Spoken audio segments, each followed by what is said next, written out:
Tout de Merci. suite, on change complètement de sujet, mais on reste toujours évidemment dans cette actualité du coronavirus. On est en ligne avec Gilles Bonnefond. Bonjour. Bonjour. Vous êtes pharmacien à Montélimar, dans la Drôme, et vous êtes président de l'USPO, c'est l'Union des syndicats de pharmaciens d'officine. On voulait vous avoir ce matin sur Sud Radio pour faire le point un petit peu sur ce qui se passe dans les pharmacies et puis sur cette vente de masques. Quelle est la demande qui revient le plus souvent aujourd'hui quand on rentre dans une pharmacie ? Masque et gel hydroalcoolique. Voilà les deux demandes classiques. Mais c'est normal, puisque ce sont deux gestes barrières. Alors c'est vrai que l'annonce du gouvernement ce week-end sur l'évolution de la stratégie sur les masques nous a mis un petit peu en difficulté lundi, puisqu'on a eu beaucoup de demandes de masques, bien évidemment, et la population ne comprend pas pourquoi on n'a pas de masque. Donc c'est très embêtant. C'est complètement absurde. Voilà, on est très embêtés. Donc ce qu'on rappelle à la population, c'est que d'abord on n'en a pas.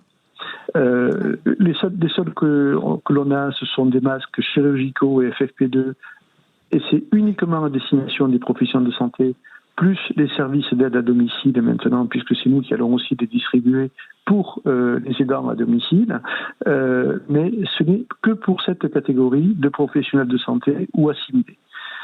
Après, et comment ça se passe ? Donc eux, ils viennent dans la pharmacie, vous montrent leurs cartes professionnelles ?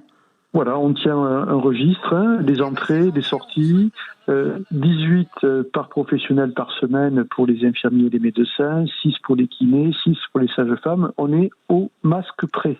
Et on doit rendre compte pour savoir à qui on l'a donné et combien on en a reçu. Et on est en train d'essayer de mettre en place un outil automatique pour gérer ça. Donc vous voyez, on en est à ce stade d'éviter un gaspillage et un stockage de masques dans des endroits où on n'en a pas besoin. C'est pour ça qu'on les reçoit au fil de l'eau.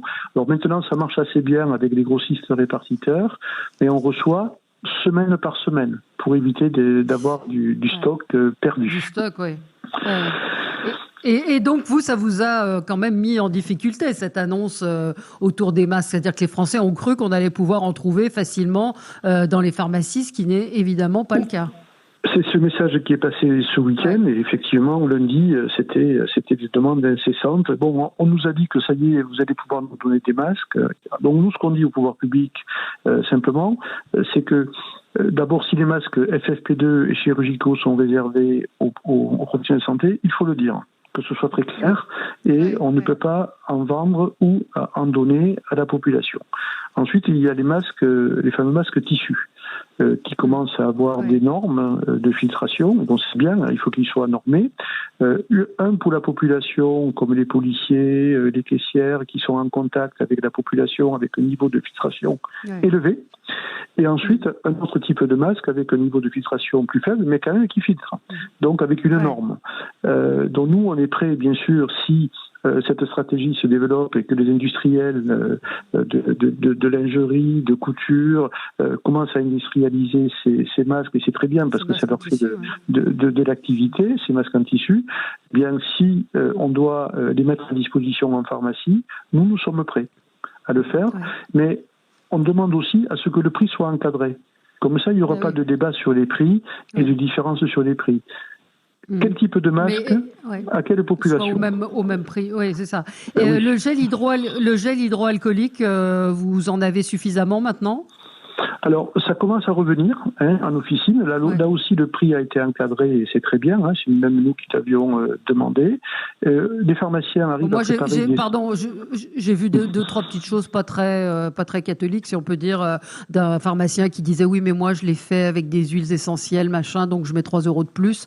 Je pense que dans l'ensemble ça a été respecté, mais voilà. Mais c'est vrai. Mais on a fait un rappel en disant que la préparation, c'était une formule qui était la formule OMS. C'est la seule formule où nous sommes habilités à fabriquer du soluté hydroalcoolique. La formule est fixe, on ne peut pas rajouter des choses, et derrière, le prix est encadré, y compris pour la préparation artisanale, puisqu'on a obtenu des coefficients permettant de fixer le prix également en fonction du volume, quand c'est préparé à l'officine. Mais ce n'est pas parce qu'on rajoute un parfum ou une huile essentielle, que l'on peut en profiter pour augmenter les prix. Ça, c'est interdit. Et d'ailleurs, ça ne correspond pas à la formule. Vous avez aussi été sous tension avec l'affaire de l'hydrochloroquine, l'hydroxychloroquine, pardon, où là, vous avez eu beaucoup de demandes également. Oui, il y a eu la période où le décret qui encadrait la prescription et la dispensation d'hydrochloroquine n'était pas paru. Et dans la semaine, on a eu une demande qui a été multipliée par 3. Sur prescription médicale, puisque ce médicament est sur prescription médicale. Donc, on allait très rapidement être en rupture de stock pour les patients qui en ont besoin, qui sont des patients chroniques, qui ont des rhumatismes, qui ont les puces, et ces patients allaient se retrouver en rupture. Donc, l'État a pris une décision très claire, interdiction de prescrire pour les médecins généralistes pour l'indication Covid, et nous, interdiction de dispenser.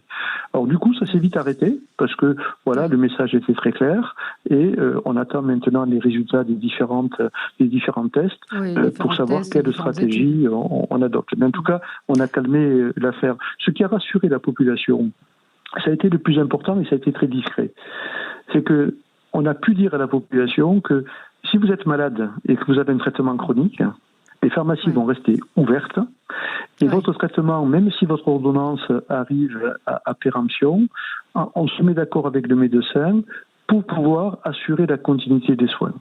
Donc du coup, toute la population chronique qui était assez anxieuse en disant mais est-ce que j'aurai des médicaments, je ne peux pas arrêter ce médicament, etc. Non, on leur dit la pharmacie reste ouverte. Et on s'est mis d'accord avec les médecins pour pas qu'il y ait une interruption de vos traitements. Et donc ça a vraiment apaisé la demande en pharmacie. Donc du coup, on a une baisse d'activité, comme tous les autres, bien évidemment, mais les patients sont rassurés. Et souvent, ce que l'on fait d'ailleurs, les patients qui ne veulent pas sortir, parce qu'ils sont fragiles, parce qu'ils ont une insuffisance cardiaque ou une insuffisance respiratoire, nous demandent de les livrer à domicile. Oui. On a une auditrice qui nous dit que son assistante, elle a quelqu'un qui vient chez elle, s'est vue refuser des masques parce qu'elle n'était pas prioritaire et donc elle est venue avec un masque qui datait de la semaine précédente, quoi. Donc elle est auxiliaire de vie. Donc les auxiliaires de vie ne sont pas considérés comme prioritaires ? Alors ça y est, ça vient de changer. Jusqu'à maintenant, les auxiliaires de vie pouvaient avoir des masques ou par leur employeur ou par l'ARS. Là, pour les personnes qui n'appartiennent pas à des grosses structures, ils vont pouvoir venir les chercher à la pharmacie et ça date d'hier. D'hier, donc, écoutez, on dit à Corinne que son assistante, normalement, de vie doit pouvoir se procurer des masques. Le Doliprane, il y a eu aussi une sorte de folie à un moment, ça s'est tassé. Oui, alors la demande de Doliprane. Ce sont des pharmaciens qui ont demandé au pouvoir public de réguler, parce qu'on avait peur que les personnes stockent. Et donc, quand on stocke, on crée de la rupture. Donc, c'est une boîte si on n'a pas de symptômes, 2 boîtes si on a un symptôme, interdiction de vente du paracétamol sur Internet. Donc, du coup, ça a permis d'avoir des stocks stabilisés et d'anticiper sur la durée du confinement. Merci beaucoup d'être intervenu ce matin. Bravo à vous et aux pharmaciens qui sont là, qui sont sur le pont, qui sont ouverts, qui répondent gentiment aux questions. C'est pas toujours facile, donc merci Gilles Bonnefond d'être intervenu, président de l'Union des syndicats des pharmaciens d'officine.